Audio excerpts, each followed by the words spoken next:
Gaza के रफा शहर पर फतह करने के लिए आईडीएफ ने जो मुहिम छेड़ी थी वो धीरे धीरे करके कमजोर होती जा रही है और रफा ही अब इजरायली सेना की गाजा में हार का सबसे बड़ा टर्निंग पॉइंट बन सकता है।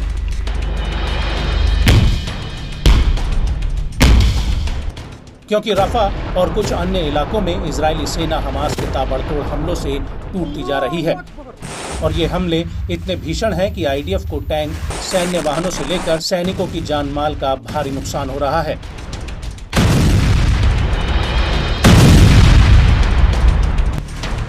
और अब इसी कड़ी में हमास की सैन्य शाखा अल कासिम ब्रिगेड ने फिर से नेत्ज़री मैक्सिस में इजरायली सेना के कमांड रूम पर बहुत बड़ा हमला किया है।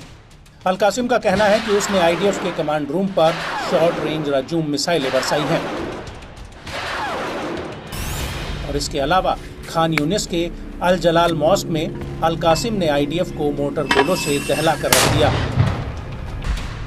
वहीं दूसरी तरफ अल जन्ना इलाके में अल कुद्स ब्रिगेड ने इजरायली सेना के कमांड सेंटर पर जबरदस्त मोटर गोले दागे हैं। साथ ही खान यूनिस के उत्तर पूर्वी इलाके में जब आईडीएफ के वाहन गुजर रहे थे तो उनको भी निशाना बनाया गया। अल कुद्स का कहना है कि उसने तल अल हवा इलाके में आईडीएफ के ऊपर स्नाइपर ऑपरेशन किया है और अल कुद्स के साथ अल अक्सा ब्रिगेड ने भी गाजा में इजराइल के एवोमैक्स ड्रोन को पकड़ लिया है। यहां तक कि अल अक्सा ब्रिगेड ने बार्सिलोना इलाके में एक इजरायली सैनिक पर सीधा स्नाइपर हमला किया। अल अक्सा का कहना है कि तल अल हवा में इजरायली सेना इकट्ठा हो रही थी और तभी उनके ऊपर एंटी फोर्टिफिकेशन यानी टीबीजी गोलों से भीषण हमला किया गया, जिसमें आईडीएफ को भारी नुकसान हुआ है।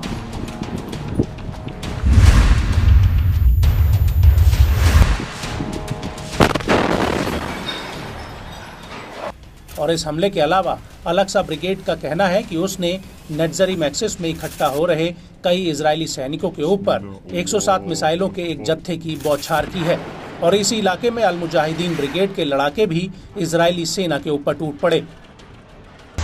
अल मुजाहिदीन का कहना है कि उसने नेत्ज़री मैक्सिस में तैनात इजरायली सैनिकों के ऊपर 2 हासेब 111 मिसाइलें दागी हैं।